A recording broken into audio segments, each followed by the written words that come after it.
네, 이번 시간은 안한진 변호사와 함께 최근 주목할 만한 법률 이슈를 알아보는 시사법률 시간입니다.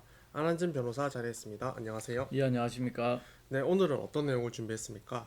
예, 자신이 평소 굴삭기를 주차하던 공간에 차를 대어 놓았다는 이유로 차량 주변에 콘크리트, 굴삭기 부품 등을 갖다 놔 차량이 18시간 동안 움직일 수 없도록 했다면 재물손괴죄에 해당한다는 대법원 판결과 경찰이 고소장을 내려온 시민에게 이번 사건은 형사사건이 아니라 민사사건이라며 접수 절차도 밟지 않고 고소장을 반려한 것은 위법한 직무집행에 해당하므로 국가도 배상 책임을 져야 한다는 대법원 판결에 관하여 알아보도록 하겠습니다.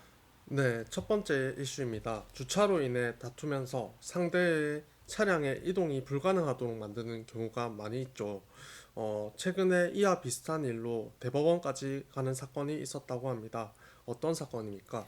예, A씨는 2018년 7월 평소 자신이 굴삭기를 주차하던 장소에 B씨가 승용차를 주차해 둔 것을 발견했습니다. 이에 A씨는 주차된 B씨의 차량 앞쪽에 높이 120cm 상당의 철근 콘크리트 구조물을, 그 뒤편에는 굴삭기 부품인 크랙사를 갖다 놔 차량이 이동할 수 없게 했습니다.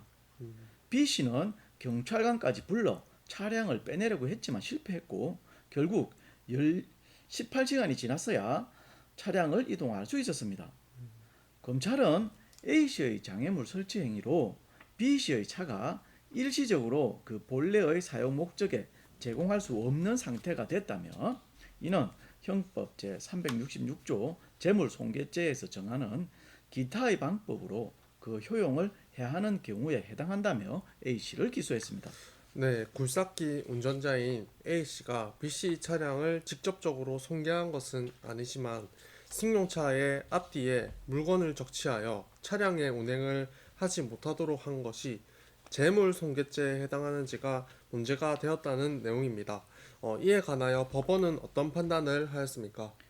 예, 먼저 1심은 재물손괴죄는 재물을 손괴 또는 은닉, 기타 방법으로 그 효용을 해야 하는 경우에 성립하는데 여기서 기타 방법이란 손괴나 은닉과 같이 그 물건 자체의 형상, 속성, 구조나 기능의 장애를 초래하는 일체의 행위를 의미한다면서 A씨의 행위로 B씨 승용차 자체의 형상이나 구조, 기능 등의 장애가 초래된 것은 아니므로 재물손괴죄에 해당하지 않는다면서 무죄를 선고했습니다. 네, 1심은 단순히 일시적으로 차량을 운행하지 못하도록 한 것은 승용차 자체의 형상이나 구조, 기능 등의 장애가 초래된 것은 아니므로 재물손괴죄에 해당하지 않는다고 판단하였군요. 이후 항소심과 대법원까지 간 사건이죠. 예, 항소심 재판부는 B씨의 승용차에 물질적인 형태의 변경이나 멸실, 감손이 초래되지 않았다고 하더라도 A씨의 장애물 설치 행위로 B씨의 승용차는 일시적으로 그 본래의 사용 목적인 운행에 제공할 수 없는 상태가 됐다면서 이는 재물손괴죄에서 정한 기타의 방법으로 그 효용을 해야 하는 경우에 해당한다며 A씨에게 벌금 50만 원을 선고했고 최근 대법원에서 항소심 판단이 옳다고 판단하고 이를 확정했습니다. 네, 자신이 평소 굴삭기를 주차하던 공간에 차를 대놓았다는 이유로 차량 주변에 콘크리트, 굴삭기 부품을 갖다 놔 차량이 18시간 동안 움직일 수 없도록 했다면 재물손괴죄에 해당한다는 내용이었습니다. 다음 두 번째 이슈를 살펴보겠습니다. 어떤 내용입니까?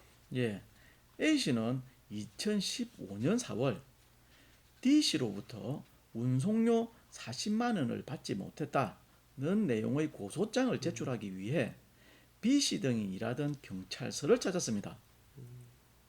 당직 근무자 B씨는 A씨가 제출하려는 고소장 내용이 형사사건이 아니라 민사상 채무불이행 사건이라며 접수하지 않고 반려했습니다. 이에 A씨는 같은 내용으로 검찰청에 고소장을 냈고 D씨는 사기죄로 약식 기소돼 벌금 30만 원의 약식 명령이 내려 확정되었습니다. 이후 A씨는 B씨가 근무하던 경찰서를 찾아 청문감사실에 B씨의 고소장 반려 행위는 비위에 해당한다며 조사를 요구하는 민원을 제기한 뒤 청문감사실 담당 경찰관인 C씨에게 전화해 직접 방문하겠다고 얘기했지만 C씨는 바쁜 일이 생기면 못 만날 수 있다고 답변했습니다. 이에 A씨는 두 경찰관에 대한 민원을 제기했고 같은 해 10월 B씨와 C씨에게는 절차 위반과 부적절 민원 응대 등을 이유로 각각 경고 처분이 내려지자 A씨는 B씨와 C씨 그리고 국가를 상대로 정신적 손해에 대한 배상을 요구하는 민사소송을 제기하였습니다. 네, 이번 재판에서는 공무원 개인에게 책임을 묻기 위해서 고의 또는 중과실에 해당하여야 하는데 B씨와 C씨의 행위가 고의나 중과실에 해당하는지가 문제가 되었다고 합니다. 법원은 어떤 판단을 하였을까요? 예, 먼저 1심은 B씨와 C씨가 다소 고압적인 태도로 A씨의 요구를 들어주지 않았다고 하더라도 고의나 중과실에 의한 위법한 업무 집행이 있다고 보기 어렵다며 A씨에게 패소 판결을 했습니다. 네, 1심은 B씨와 C씨의 행위가 단순 과실은 인정되지만 고의 중과실에 해당하지 않는다며 원고의 청구를 기각했습니다. 항소심과 대법원은 어떤 판단을 하였습니까?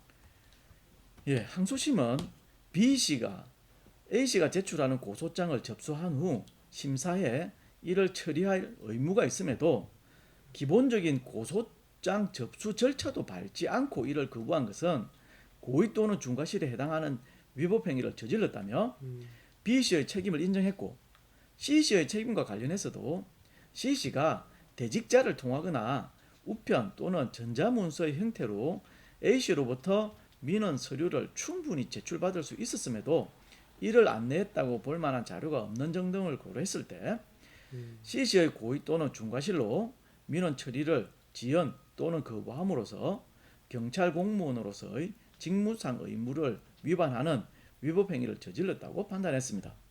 대법원도 항소심 판결을 그대로 확정했습니다.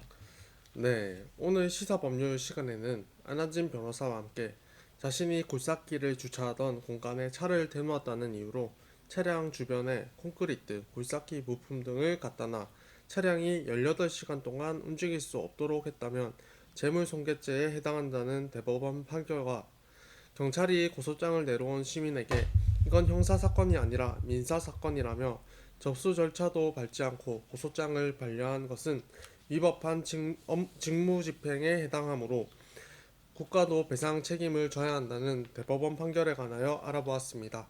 지금까지 경남민원연 노희승이었습니다.